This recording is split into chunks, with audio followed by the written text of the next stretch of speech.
আসসালামু আলাইকুম। আজ আমি এক্সপ্লেন করতে যাচ্ছি 2020 সালে রিলিজ হওয়া একটি অসাধারণ মুভিটির নাম আওয়ার 30 মিনিট সেশনস। 2013 সাল। আজ রিঙ্গো ফেস্টিভ্যাল। এটা একটা মিউজিক ফেস্টিভ্যাল যেখানে বিভিন্ন ব্যান্ড এসে গান করে। এই ফেস্টিভ্যালের জন্য 4 জন ছেলে দৌড়ে সেখানে যাচ্ছে। আকি এই গল্পের প্রধান চরিত্র। তার 3 জন বন্ধু মুরি, ক্যান্তা এবং কুকি। তাদের নিজেদেরও একটা ছোট্ট ব্যান্ড রয়েছে যেখানে আকি গান করে আর বাকিরা ইনস্ট্রুমেন্ট বাজায়। তারা দৌড়ে আসার সময় একটা মেয়েও দৌড়ে সেখানে যাচ্ছে। মেয়েটির নাম কানাসা। আর প্রথম দেখাতেই আকির তাকে ভালো লেগে যায়। আসলে তারা সবাই একই মিউজিক কলেজে পড়তো। এই হচ্ছে আকির মিউজিক প্লেয়ার, যেটা সব সময় তার সাথেই থাকে। আকি এই টেপটা নিয়ে কানার সাথে কথা বলতে আসে। তো প্রথমে কানা তার সাথে কথা বলতে না চাইলেও আকি যখন তাকে এই ক্যাসেটটা দেয় তখন সে বেশ ইমপ্রেস হয়ে যায়। এভাবেই তাদের মধ্যে আস্তে আস্তে বন্ধুত্ব শুরু হয়। আর এই বন্ধুত্ব একটা সময় প্রেমে পরিণত হয়। আকি প্রতিবার কানাকে তার একটা করে ক্যাসেট গিফট করে আর সে কানাকেও তাদের ব্যান্ডে যোগ দেওয়ার জন্য বলে। কানা তাদের ব্যান্ডে পিয়ানো বাজায়। কানা আকির সাথে অনেক খুশি ছিল। তাদের ব্যান্ডও আস্তে আস্তে অনেক বড় হচ্ছিল। আর এই বছরের রিঙ্গো ফেস্টিভ্যালে তারাও গান করার সুযোগ পেয়েছে। অনেক খুশি হয়ে তারা সবাই প্রস্তুতি নিতে শুরু করে, কিন্তু প্রস্তুতি ঠিকঠাক হচ্ছিল না। আর এই জন্যই একদিন আকির সাথে সবারই মনোমালিন্য হয়, এমনকি কানারও। তো পরের দিন আকি একাই প্রস্তুতি নিচ্ছিল। অন্যদিকে কানা তার জন্য এখনো মন খারাপ করে বসে রয়েছে। আর আকি তাদের কাছে আসার সময়ই হঠাৎই তার অ্যাক্সিডেন্ট হয়ে যায়। আর সেই অ্যাক্সিডেন্টেই তার মৃত্যু হয়। তার কাছে থাকা মিউজিক প্লেয়ারটা পাশেই পড়ে থাকে। আর এরপর অনেকগুলো দিন কেটে যায়। শ্রোতা নামের একজন ছেলেকে দেখানো হয় যে একটা ইন্টারভিউ দিতে এসেছে। ইন্টারভিউতে তাকে বলতে বলা হয় সে যে ইউনিভার্সিটিতে পড়ে সেখানে তার বন্ধুদের সাথে কাটানো কিছু মুহূর্তের কথা, যেগুলো তাকে খুব ইমপ্রেস করেছে। কিন্তু শ্রোতা বলে তার কোনো বন্ধু নেই। সে মনে করে বন্ধুদের থাকার কোনো প্রয়োজন নেই, আর বন্ধু না থাকলে কোনো ডিস্ট্রাকশনও হয় না, আর এই জন্য যে কোনো কাজে মনোযোগ দেওয়া যায়। কিন্তু তার এই কথাটা ইন্টারভিউয়ারদের ভালো লাগে না। ইন্টারভিউ দেওয়ার পর শ্রোতা দেখতে পায় সেই জবের জন্য সে রিজেক্ট হয়েছে। এই জন্য তার কিছুটা মন খারাপ হয়। সে একটা জায়গায় একা সময় কাটানোর জন্য আসে। আর সেখানে এসেই আকির সেই মিউজিক প্লেয়ারটা সে কুড়িয়ে পায়। সে দেখতে পায় এই টেপের ভিতরে একটা ক্যাসেটও রয়েছে। আর ক্যাসেটটা প্লে করার সাথে সাথেই সে কিছু একটা অনুভব করে, যেন তার শরীরে কেউ একজন প্রবেশ করেছে। আর আসলেই তাই হয়। ক্যাসেটটা প্লে করার সাথে সাথেই শ্রোতার শরীরে আকির আত্মা প্রবেশ করে এবং আকি শ্রোতার শরীর নিয়ে সাথে সাথেই কানার সাথে দেখা করতে আসে। সে কানাকে বলে সেদিনের জন্য সরি, কিন্তু কানা তাকে চিনতে পারে না। কানা জানতে চায় সে কে। আকি মনে করে কানা এখনো তার উপর রেগে আছে, তাই সে কানাকে জড়িয়ে ধরে সরি বলে। কিন্তু কানা এতে আরো অবাক হয়ে যায় আর তাকে ধাক্কা দিয়ে সরিয়ে সেখান থেকে চলে যায়। তখনই শ্রোতার শরীর থেকে আকির আত্মা চলে যায়। আসলে ক্যাসেটটি প্লে করার পর মাত্র 30 মিনিটের জন্য আকির আত্মা শ্রোতার শরীরে প্রবেশ করে, কারণ সেই ক্যাসেটটি 30 মিনিটেরই ছিল। তো আকি যখন দেখতে পায় কেউ একজন কানাকে জড়িয়ে ধরেছে তখন সে ভীষণ অবাক হয়ে যায়, কারণ সে নিজেই কানাকে জড়িয়ে ধরেছিল। একই সময়ে 2 জন লোক একজনের সাথে কি করে আছে। আকি তখন শ্রোতার কাছে সেটা জানতে চায়। শ্রোতা নিজেও কিছু বুঝতে পারে না যে সে কেন একজন মেয়েকে জড়িয়ে ধরেছিল। সে নার্ভাস হয়ে আবার ক্যাসেটটি প্লে করে। আর তখনই আকি আবারও শ্রোতার শরীরে প্রবেশ করে। আর শ্রোতার আত্মা বাইরে থেকে সেটা দেখতে পায়। শ্রোতা দেখতে পায় ক্যাসেটটি প্লে করার পর আকি তার মতো হয়ে যায়। সে আয়নায় নিজেকেই দেখতে পায়, কিন্তু আকিকে দেখতে পায় না। আকিও নিজেকে আয়নায় দেখতে পায় না। এতে আকি বুঝতে পারে সেটা তার আত্মা। আসলে সে মারা গিয়েছে আর একমাত্র শ্রোতাই তাকে দেখতে এবং শুনতে পায়। তাই সে শ্রোতার পিছু পিছু সব জায়গায় যেতে শুরু করে। আর শ্রোতার সাথে কথা বলার সময় আকি কানাকে দেখতে পায়। কানা একটা জবের জন্য এইখানে এসেছে। সেখানকার মহিলাটি কানাকে বলে তুমি ব্যান্ড বাদ দিয়ে জবের জন্য এসেছো কেন? ব্যান্ডের কি হয়েছে? কানা তাকে জানায় সে আর ব্যান্ডে কাজ করছে না, সে একটা বিজি প্লেসে কাজ করতে চায়। আকি সেটা শুনে অবাক হয়। সে কানার পিছু পিছু গিয়ে জানতে চায় সে কেন তার ব্যান্ডে নেই, কিন্তু কানা তার কথা শুনতে পায় না। তাই সে কানার হাত ধরতে চায়, কিন্তু সে বুঝতে পারে কোনো কিছুকে সে স্পর্শ করতে পারবে না। এরপর শ্রোতা একটা ইন্টারভিউ দিতে আসে, আর তার পিছু পিছু আকিও সেখানে আসে, কারণ সে বুঝতে পেরেছে শ্রোতা ছাড়া তাকে আর কেউই দেখতে পায় না। সে শ্রোতার কাছে তার শরীরটা ধার দেওয়ার জন্য বলে, কিন্তু শ্রোতা তার কোনো কথার উত্তর দিচ্ছিল না। সে শ্রোতার কাছে জানতে চায়, তুমি কি ইন্টারভিউয়ে খারাপ? আমি এসব কাজে অনেক পারদর্শী। আমাকে যদি তোমার শরীর দাও তাহলে আমি তোমাকে সাহায্য করতে পারবো। শ্রোতা তার কোনো কথার উত্তর না দিলে আকি তাকে বলে, তুমি কি আবার রিজেক্ট হতে চাও?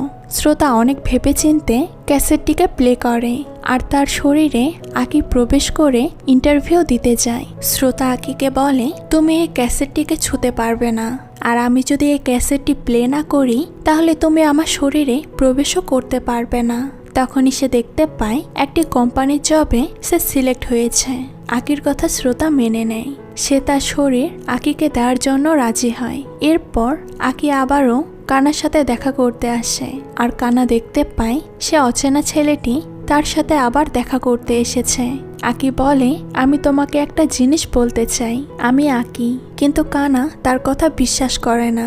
আকি জানতে চায়, তুমি কেন আর ব্যান্ডে নেই? তাহলে আমাদের সেই প্রমিসটার কি হবে? কানা বুঝতে পারে না এই ছেলেটি কি বলছে। সে তার কাছে জিজ্ঞেস করে, তুমি কি আকির ফ্যান? তখনই 30 মিনিট হয়ে যায়, আর আকি শ্রোতার শরীর থেকে বেরিয়ে যায়। এরপর শ্রোতাকে নিয়ে আকি তার বন্ধুদের সাথে দেখা করতে আসে। আকি আবারও ক্যাসেটটি প্লে করতে বলে। শ্রোতা আবার ক্যাসেটটিকে প্লে করে বডি চেঞ্জ করে, আর তার শরীরটা আকিকে দেওয়ার পরই শ্রোতা আকির অতীত দেখতে পায়। সে আকিকে তার বন্ধুদের সাথে দেখতে পায়, আর এদিকে আকি তার বন্ধুদের সাথে কথা বলতে আসে। আকি তাদের সাথে তার সমস্ত পুরনো স্মৃতিগুলোর কথা মনে করে, আর সবাইকে গিয়ে বলে, আমি আকি। কিন্তু তারা কেউই তার কথা বিশ্বাস না করে তাকে সেখান থেকে বের করে দেয়। তো রাতে আকি শ্রোতাকে বলে, শুধুমাত্র তোমার মুখের জন্যই আমার বন্ধুরা, এমনকি কানাও আমাকে চিনতে পারছে না। তবে চিন্তা করো না, এমন কোনো দরজা নেই যা আমি খুলতে পারি না। শ্রোতা বলে, তোমার এত কনফিডেন্স কোথা থেকে আসে? আকি বলে, কারণ তারা আমার ব্যান্ডমেট, আমার বন্ধু। তো পরের দিন আবারও আকি শ্রোতা শরীরে প্রবেশ করে তাদের স্টুডিওতে এসে কাজ করছিল। মরি তখন জানতে চায় সে এখানে কি করছে। আকি বলে, আমি এখানে পার্ট টাইম কাজ শুরু করেছি। মরি তাকে সেখান থেকে চলে যেতে বলে, কিন্তু তখনই আকি বলে, সবাই যেটা করতে পছন্দ করে সেটাই করে। কানা গান অনেক পছন্দ করত, কিন্তু সে এখন আর ব্যান্ডে নেই, হয়তো সে সম্পূর্ণ একা রয়েছে। তখন মরি বলে, তুমি কি করে কানার কথা জানলে? তখনই 30 মিনিট হয়ে যায়, আর আকি শ্রোতা শরীর থেকে চলে যায়। তাই শ্রোতা কোনো উত্তরই দিতে পারে না, আর মরি তাকে বের করে দিয়ে বলে সে যেন আর কখনোই এখানে না আসে। আকি এরপর কুকির পিছু নেয়। সে কুকির কাজে এসে তাকে ডিস্টার্ব করতে থাকে। তারপর সে ক্যান্তার মিউজিক ক্লাসে আসে। ক্যান্তা শ্রোতাকে তার ক্লাসে দেখে অবাক হয়। আসলে শ্রোতার শরীরে আকি রয়েছে। ক্যান্তা তাকে ক্লাস ছেড়ে চলে যেতে বলে, কিন্তু সে সবার সামনে তাকে গান গাওয়ার রিকোয়েস্ট করে। তাই ক্যান্তা আর কিছুই করতে পারে না। তো আকি শ্রোতাকে বলে সে শুধু তার শরীরে 30 মিনিটই থাকতে পারে, সেটা খুবই কম সময়। আকি শ্রোতাকে গেম খেলতে দেখে নিজেও গেম খেলতে চায়। শ্রোতা বলে ঠিক আছে। শ্রোতা ক্যাসেটটিকে প্লে করে, তার শরীরে আকিকে আসতে দেয়। তো সকালে ঘুম থেকে উঠলে আকি শ্রোতার কাছে জিজ্ঞেস করে, তুমি কি ল্যাপটপে গান তৈরি করেছিলে? এটা শুনে শ্রোতা অবাক হয়, আর আকি তাকে জানায় সেই গানটি সে ইন্টারনেটে পাবলিশ করে দিয়েছে। আর এটা শুনে শ্রোতা বিরক্ত হয়ে বলে সে তার মতো মানুষদেরকে ঘৃণা করে। এখন তারা যদি এই গানটা পছন্দ না করে তাহলে আমাকে অনেক বাজে কমেন্ট করতে থাকবে। আকি বলে, তুমি অনেক বেশি চিন্তা করো। এরপর আকি তার বন্ধুদেরকে একটা লাইভ ইভেন্টের টিকিট পাঠায়, আর তার বন্ধুরা একে অপরকে বলতে থাকে সে আমাদের পারমিশন ছাড়াই এটা আমাদের দিয়েছে। আচ্ছা, কি মনে হয় সেই ছেলেটা কি আকির ফ্যান? কুকি রেগে বলে তারা ডিসিশন নিয়েছে, আকিকে ছাড়া এই গানটা তারা প্লে করবে না। মুড়ি বলে তারা কি কানার কথা একবারও ভেবেছে? ফিউনারেলের দিন কানা বলেছিল সে আর গান করবে না। মুড়ি জানায় সে ভেবেছিল সেটাই তার জন্য ভালো হবে, কিন্তু কানা একদমই একা রয়েছে। আকি যদি তাদের এই মুহূর্তে দেখত তাহলে সে তাদেরকে নিয়ে কি ভাবত। কুকি এইসব শোনার পর বলে সে রিহার্সাল করতে পারবে না, এই বলে সে বেরিয়ে যায়। কিন্তু কিছুক্ষণ পরেই তারা আকির কথা মনে করে আর আবারও রিহার্সাল করতে আসে। আকি তাদেরকে একসাথে দেখে প্রচুর খুশি হয়। এদিকে কানা সকালে তার বাড়িতে কনসার্টের টিকিট দেখতে পায়। শ্রোতা আর আকি দুজনেই কনসার্ট দেখতে আসে। কেন্তা, মুড়ি, কুকি এই প্রথমবার আকিকে ছাড়া কনসার্ট করছে। তারা ভীষণ নার্ভাস ছিল আর এই জন্যই তাদের সেই কনসার্টটি ঠিকঠাক করতে পারছিল না। লোকেরা বেশ বোর হচ্ছিল। সেটা দেখে আকি শ্রোতাকে বডি চেঞ্জ করতে বলে। শ্রোতা ক্যাসেটটিকে প্লে করে আর আকি তার শরীরে প্রবেশ করে গিটার নিয়ে গান গাইতে আসে। তো তাকে দেখে কেন্তা, মুড়ি এবং কুকি সবাই অবাক হয়। তারা আরো অবাক হয় যখন তারা শ্রোতাকে আকির গান গাইতে শোনে। আর কানা সেখানে এসে শ্রোতাকে গান গাইতে দেখে। তাকে গান গাইতে দেখে সে আকির কথা মনে করে সেখান থেকে চলে আসতে থাকে। তখন কানাকে দেখে শ্রোতা কথা বলতে আসে। সে কানাকে কনসার্টে আসার জন্য ধন্যবাদ জানায় আর আকিও কানাকে দেখে ভীষণ খুশি হয়। কেন্তা শ্রোতাকে তাদের পার্টিতে নিয়ে আসে আর সে তাকে বলে তোমার ভোকাল অনেক ভালো। তারা সেখানেও কানার কথা বলে। মুড়ি তখন বলে কানাকে ছাড়া তাদের এই কনসার্টে গান গাওয়াটা অনেক কঠিন। তো রাতে বাড়ি ফেরার সময় আকি শ্রোতাকে বলে তাকে কেউ দেখতে পায় না, তাকে কেউ শুনতেও পায় না, তবে সে যখন শ্রোতার শরীর ব্যবহার করে জীবনে স্বাধীন অনুভব করে। তখনই শ্রোতা বলে সে তার শরীরটাকে সারা জীবন আকিকে ব্যবহার করার জন্য দেবে, কিন্তু তাকে এর জন্য তার সব ইন্টারভিউ, অন্যান্য সোশ্যাল অ্যাক্টিভিটিগুলো করতে হবে। আর এর সাথে সাথেই আকির সমস্ত বন্ধুদের সাথে শ্রোতা যেন আরও পার্টি করতে পারে, কারণ সে তাদের সাথে পার্টি করে আজ ভীষণ খুশি। আকি বলে তুমি কি তাহলে ব্যান্ডে যোগ দেবে? শ্রোতা এতে রাজি হয়ে যায় আর আকি ভীষণ খুশি হয়। তো পরের দিন তারা সবাই মিলে কানাদের বাড়িতে আসে। কানা তাদেরকে তার বাড়িতে দেখে কিছুটা অবাক হয়। শ্রোতা দেখতে পায় কানা বইয়ের পাতা খুলে বইগুলো রোদে দিচ্ছে আর সেখানে একটা ক্যাটবুক দেখে শ্রোতা কানাকে বলে সে ছোটবেলায় এই বইটা অনেক পড়তো। তখনই আকি এসে শ্রোতাকে বলে ক্যাসেটটাকে প্লে করার জন্য। শ্রোতা যতবারই ক্যাসেটটা প্লে করে সে ততবারই আকির অতীত দেখতে পায়। শ্রোতা তখন কানা আর আকির একসাথে কাটানো মুহূর্তগুলো দেখতে পায় আর সেই মুহূর্তগুলোতে দেখতে পায় কানা আকিকে সেই ক্যাসেটটির কথা বলছে যেটা এখন শ্রোতার কাছে আছে। আসলে আকিকে এই ক্যাসেটটি তার বাবা জুনিয়র স্কুলে দিয়েছিল। এই ক্যাসেটটির মধ্যে আকির মায়ের ফেভারিট গান ছিল। আকি আর কানা মিলে সেই ক্যাসেটের গান শোনে আর শ্রোতা এই সমস্ত স্মৃতিগুলোকে দেখতে থাকে। মুড়ি এসে কানাকে বলে আমরা শ্রোতাকে আমাদের ব্যান্ডে নিচ্ছি, তুমি কি আরো একবার আমাদের ব্যান্ডে থাকতে চাইবে? কানা বলে সেই মুহূর্তে অনেক কিছু নিয়ে ব্যস্ত আছে, সে এটা নিয়ে পরে ভাববে। কানা দেখতে পায় শ্রোতা তার ফোনটি ফেলে রেখে চলে গিয়েছে আর মোবাইলটি ফেরত দিতে এসে সে দেখতে পায় শ্রোতা একা একা পিয়ানো বাজাচ্ছে। তাকে পিয়ানো বাজাতে দেখে কানা তাকে পিয়ানো বাজাতে হেল্প করতে আসে। হঠাৎই কানা কিছুটা অস্বস্তি বোধ করে চলে আসতে থাকে। শ্রোতা কানাকে আরও একবার পিয়ানো বাজানোর জন্য রিকোয়েস্ট করে। কানা আবার শ্রোতাকে পিয়ানো বাজিয়ে দেখায় আর তারা একসাথে বসে দুজনে একই পিয়ানো একইভাবে বাজাতে থাকে। আর তাদেরকে এইভাবে একসাথে দেখে আকি অনেক খুশিও হয় এবং সাথে তার অনেক খারাপও লাগে। তো কানা চলে আসার সময় শ্রোতা বলে আমরা আগামীকাল স্টুডিওতে রিহার্সাল করব। আকি কানার সাথে কথা বলতে চায় কিন্তু সে দেখতে পায় তার শক্তি কমতে শুরু করেছে। আকি কিছুই বুঝতে পারছিল না যে কি হচ্ছে। তো পরের দিন তারা সবাই রিহার্সালে আসে।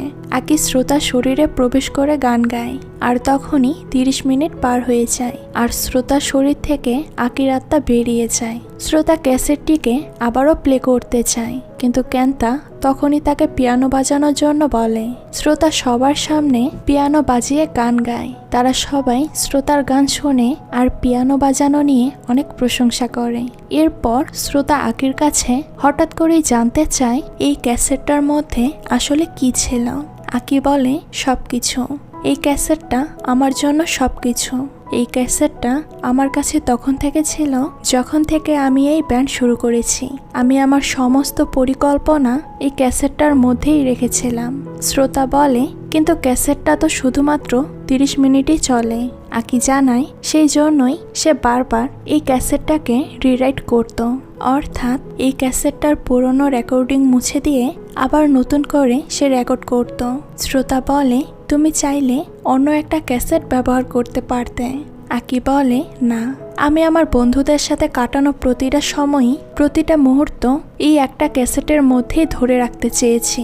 শ্রোতা আকিকে বলে তাদের এমন একটা গানের প্রয়োজন যেটা কানাকে আবারও তাদের ব্যান্ডে নিয়ে আসবে। আকি বলে সেই বিষয়ে তাকে সাহায্য করবে। এরপর আকি শ্রোতাকে নিজেই ট্রেনিং দেয়। সে তাকে গিটার বাজানো শেখায়, পিয়ানো বাজানো শেখায়। ব্যান্ডের সবাই কানাকে ফিরিয়ে নিয়ে আসার কথা চিন্তা করে। তখন শ্রোতা বলে, আমার মনে হয় কানা এইভাবে ফিরবে না। আমাদের একটা গান রেকর্ড করে সেটা কানার কাছে পাঠিয়ে তারপর তাকে এখানে ফেরার কথা বলতে হবে। সেই ক্যাসেটের মধ্যে গান শুনলে আবার ফিরে আসবে। আর আকিরও সেটাই মনে হয়। আকি শ্রোতাকে বলে সে যেন কানাকে ক্যাসেটটি তাদের ডেটে দেয়। তখন শ্রোতার বাবা দেখতে পায় শ্রোতার সামনে ক্যাসেট রয়েছে। তখন তিনি বলেন, এক সময় আমিও ক্যাসেটই ব্যবহার করতাম। আমাদের সময় ক্যাসেটই ছিল একমাত্র মাধ্যম রেকর্ডিং করার। শ্রোতা এই জিনিসটা নিয়ে ভাবতে থাকে। সে আকিকে জানায় এই জিনিসটা অদ্ভুত, কিন্তু আমি যতবারই এই ক্যাসেটটি প্লে করি ততবারই তোমার অতীত দেখতে পাই। শ্রোতা আকিকে ভালো করে বোঝায় আমাদের মানুষদের মধ্যে অনেক ইমোশন, অনেক অনুভূতি থাকে। আর এই ক্যাসেটের মধ্যেই তুমি তোমার ব্যান্ডের সাথে কাটানো অনেকগুলো সময় রেকর্ড করেছ। অর্থাৎ এই ক্যাসেটের মধ্যে তুমি তোমার বন্ধুদের সাথে কাটানো অনুভূতিগুলোকে রেকর্ড করেছ। অর্থাৎ এই ক্যাসেটের মধ্যে তোমার স্মৃতি রয়েছে, তোমার অনুভূতি রয়েছে। যখন আমি ক্যাসেটটি প্লে করি, যখন তুমি আমার শরীরে প্রবেশ করো, তখন আমার মনে হয় তোমার স্মৃতিগুলো আমার সামনে দৃশ্যমান হয়ে ওঠে। এই ক্যাসেটটিতে কোনো আত্মা নয়। এই ক্যাসেটটিতে তোমার সেন্টিমেন্ট, তোমার অনুভূতি জড়িয়ে আছে। আকি সেটা বুঝতে পেরে বলে, তার মানে ক্যাসেটটির মধ্যে অনুভূতিগুলো হচ্ছে আমি, আর আমার অনুভূতিগুলো অনেক স্ট্রং। আকি জানতে চাই তোমার কি মনে হয় যদি আমরা কানাকে গিয়ে বলি যে এই ক্যাসেটটার মধ্যে আমি রয়েছি? শ্রোতা বলে, না, আমার মনে হয় না সে এটা বিশ্বাস করবে। তো পরের দিন আকি শ্রোতার শরীরে প্রবেশ করে আর কানার বাড়িতে আসে। সে কানাকে তার সাথে ঘুরতে যাওয়ার জন্য বলে, আর কানাও তাতে রাজি হয়। এরপর তারা ঘুরতে বের হয়, খাবার খায়, শপিং করে। কিন্তু ক্যাসেটটি আর 30 মিনিট স্থায়ী হচ্ছে না। শ্রোতাকে বারবার ক্যাসেটটিকে প্লে করতে হচ্ছে তার শরীরে আকিকে আনার জন্য। শ্রোতাকে কানার সাথে অনেক বেশি মিশতে দেখে আকি বলে, কানা কিন্তু আমার গার্লফ্রেন্ড। এতে শ্রোতা বলে, হ্যাঁ, কিন্তু সে আমারও গার্লফ্রেন্ড, কারণ আমার বডি দুইজন মানুষ শেয়ার করছে। অর্থাৎ কানা যেমন তোমার গার্লফ্রেন্ড তেমন আমারও। আর আকি এটা শুনে তার উপর চিৎকার করতে থাকে। এরপর তারা একটা পার্কে আসে, যেখানে একটা ব্রেঞ্চের ওপর তারা দুইজন বসেছিল। কানা ব্রেঞ্চে হেলান দিয়ে চোখ বন্ধ করে রেখেছিল, আর আকি কানাকে কিস করতে যায়। কিন্তু তখনই কানা চোখ খুলে ফেলে। এটা দেখার পরেও কানা আবার তার চোখ বন্ধ করে নেয় আর তাকে সম্মতি জানায়। আকি তাকে কিস করতে চেয়ে করতে পারে না, কারণ কানার সামনে আকি নিজে বসে থাকলেও কানা তো শ্রোতাকেই দেখছে, আর তাকে দেখার পরেও কানা তাকে সম্মতি জানাচ্ছে। এটা দেখে আকির অনেক খারাপ লাগে। সে কানাকে একটা ক্যাসেট দিয়ে বলে, আমি একটা গান লিখেছি। কিন্তু কানা সেই ক্যাসেটটি ফিরিয়ে দিয়ে বলে সে তার সাথে ফেস্টিভ্যালে যেতে পারবে না, কারণ সে আর ব্যান্ডে নেই। কানা আরও বলে, আমি কখনো কোনো গান বাজনাতে যেতে চাইনি। আমি শুধু গিয়েছিলাম সেই ছেলেটার জন্য। কিন্তু এখন আমি যে জীবনটা কাটাচ্ছি সেটা অনেক সুন্দর। আমি এখন সবকিছু ভুলে গিয়েছি। আকি তখন বলতে চাই যে সেই আকি, কিন্তু তখনই শ্রোতার শরীর থেকে আকির আত্মা বেরিয়ে যায়। আকি কানাকে তার মনের কথা বলতে পারে না। কানা বাইরে এসে প্রচুর কান্না করতে থাকে। তো রাতে শ্রোতা কানাকে নিয়ে তার প্রিয় জায়গাটায় আসে। এরপর কানা শ্রোতাকে বলে, আমাদের মধ্যে ঝগড়া হয়েছিল, আর সেই ঝগড়াটাই ছিল আমাদের ভালোবাসার শেষ স্মৃতি।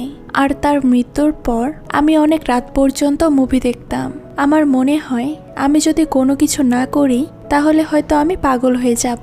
যখন আমি কিছুই করতাম না, আমি তখনই আকির কথা ভাবতাম। গান, ব্যান্ড, এই বন্ধু সবকিছুই আমাকে আঁকি দিয়েছে। সে কান্না করতে করতে বলে সে তার সাথে কাটানো কোনো কিছুই ভুলতে চায় না, সে তাকে ভুলতে পারে না।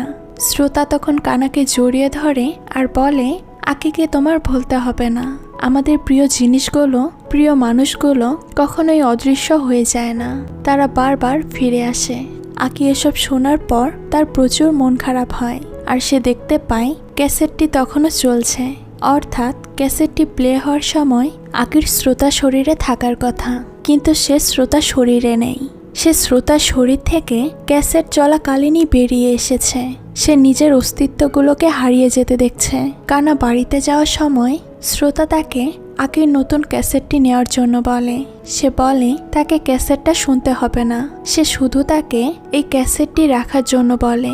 তো কানা বাড়ি এসে ক্যাসেটটি খোলে, ভেতরে কিছু নোট দেখতে পায়, সেগুলো আঁকির ছিল। কানার এতে সন্দেহ হয় আর এরপর সে তাদের স্টুডিওতে আসে। কানা শ্রোতার হাতে আঁকির টেপটি দেখে জানতে চায় তার কাছে এই টেপটি কি করে এলো।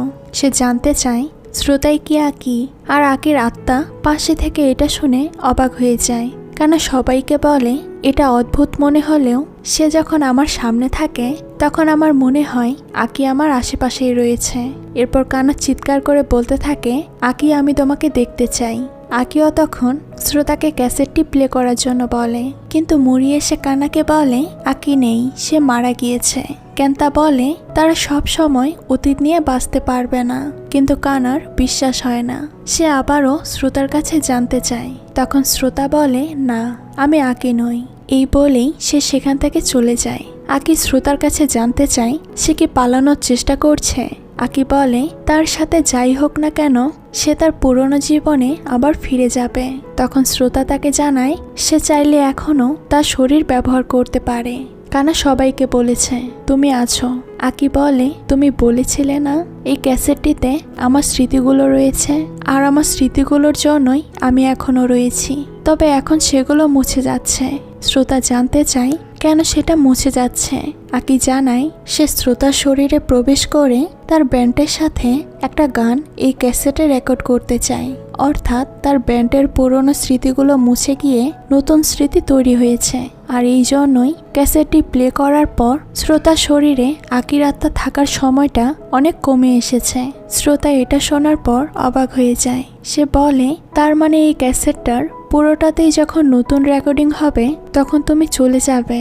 শ্রোতা এটা শোনার পর অনেক ভেঙে পড়ে, আর এই জন্যই সে ব্যান্ডের কারোর সাথেই কন্ট্রাক্ট করে না, এমনকি আঁকিকেও তার শরীরে প্রবেশ করতে দেয় না।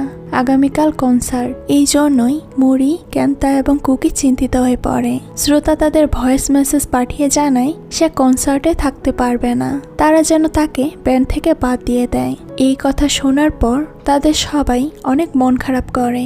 মুড়ি কানার কাছে আসে, সে কানাকে বলে শ্রোতা ব্যান্ড ছেড়ে দেবে, শ্রোতা আঁকি নয়। কিন্তু আমরা যখন তার পেছনে দাঁড়াই আমরা এক প্রকার স্বস্তি খুঁজে পাই, আমরা একটা সাহস খুঁজে পাই কনসার্ট করার। কানা উদাস হয়ে আকাশে তারা দেখতে থাকে, তখনই তাকে দেখতে আঁকি আসে।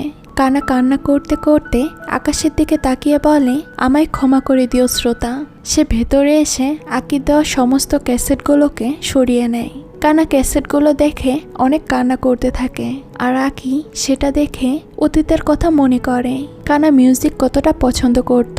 আঁকি শ্রোতার কাছে এসে জানতে চায় সে এই ডিসিশনটা নিয়ে কি ঠিক আছে। সে আর ব্যান্ডে যেতে চায় না, এটা কি ঠিক ডিসিশন?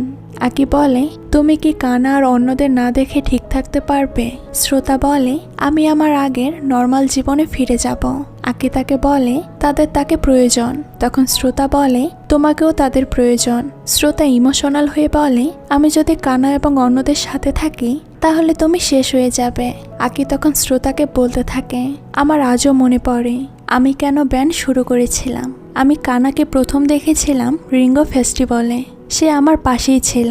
সে স্টেজের দিকে এক দৃষ্টিতে তাকিয়েছিল, আর তাকে দেখে আমার মনে হয়েছিল সে মিউজিক অনেক পছন্দ করে, আর তাই জন্য আমি ব্যান্ড তৈরি করেছিলাম যাতে সবাই কানার মতো গানের অনুভূতি নিতে পারে।